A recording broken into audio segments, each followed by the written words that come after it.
بسم اللہ الرحمن الرحیم۔ السلام علیکم۔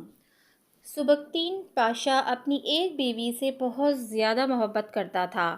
ایک مرتبہ دوسری بیویوں سے اس نے کہا کہ آپ اپنی فلاں بیوی سے زیادہ محبت رکھتے ہیں، حالانکہ حسن میں ہم اس سے زیادہ ہیں، سمجھداری میں بھی ہم ان سے زیادہ ہیں۔ آخر اس میں کون سی ایسی خاص بات ہے؟ ہمیں تو اس کے اندر کچھ نظر نہیں آتا، مگر آپ کی محبت کی نگاہیں جو اس پر اٹھتی ہیں وہ کسی دوسری بیوی پر نہیں اٹھتی۔ آخر اس کی کیا وجہ ہے؟ بادشاہ نے کہا، اچھا میں کبھی اس بات کا جواب دے دوں گا۔ اس کے بعد اس کی بیویاں یہ بات بھول گئیں۔ ایک دن سبکتگین نے اپنے گھر کے صحن میں بیٹھ کر کہا کہ آج میں اچھے موڈ میں ہوں، اس لیے آج میں چاہتا ہوں کہ میں تم میں سے ہر ایک کو اچھے اچھے انعام سے نوازوں۔ وہ یہ بات سن کر خوش ہو گئیں کہ آج ہمیں شاہی خزانے سے انعام ملے گا۔ صحن میں سونے، چاندی اور جواہرات کے ڈھیر لگا دیے گئے۔ بادشاہ نے ان سب کو بلا کر کہا کہ اس صحن میں جو چیزیں پڑی ہوئی ہیں ان میں سے جس چیز پر جو بیوی بھی ہاتھ رکھ لے گی اس کو وہ چیز انعام کے طور پر دے دی جائے گی۔ چنانچہ جس وقت میں اشارہ کروں تم دوڑ کر اپنی پسند کی چیز پر ہاتھ رکھ لینا۔ بیویاں تیار ہو گئیں اور انہوں نے اپنی اپنی پسند کی چیزیں پر نگاہیں جما لیں۔ کسی نے یاقوت کے اوپر، کسی نے ہیرے کے اوپر، کسی نے سونے کے اوپر، کسی نے چاندی کے اوپر۔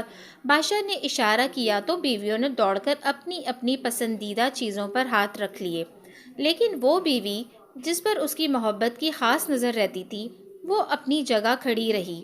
جب سب نے دیکھا کہ ہم نے قیمتی چیزوں پر ہاتھ رکھ لیے ہیں مگر اس نے کسی چیز پر ہاتھ نہیں رکھا تو وہ ہنسنے لگیں اور بادشاہ سے کہنے لگیں، بادشاہ سلامت، ہم کہا کرتی تھیں کہ یہ بے وقوف ہے اور اس کے اندر عقل کی کمی ہے، اور آج اس کی عقل کی کمی کھل کر سامنے آ گئی ہے۔ یہ تو بس سوچتی ہی رہی، لہٰذا آج اس کے پلے کچھ نہیں آئے گا۔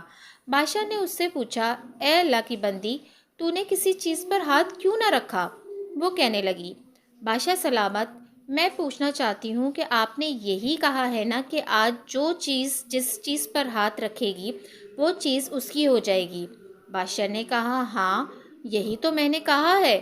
اس نے یہ سنا تو آگے بڑھی اور بادشاہ کے کندھے پر ہاتھ رکھ دیا اور کہنے لگی، بادشاہ سلامت، جب میرے ہو گئے تو پھر سارا خزانہ میرا بن گیا۔ بادشاہ نے اس کی یہ بات سن کر اپنی دوسری بیویوں سے کہا کہ دیکھو، اس کی اس عقل مندی اور محبت کی وجہ سے میں اس کے ساتھ زیادہ محبت کرتا ہوں۔ اس طرح جب انسان محبت الہی کو تھام لیتا ہے تو کائنات کی چیزیں اس کے لیے مسخر ہو جاتی ہیں۔ عشق کی دیوانگی طے کر گئی کتنے مقام، عشق کی دیوانگی طے کر گئی کتنے مقام۔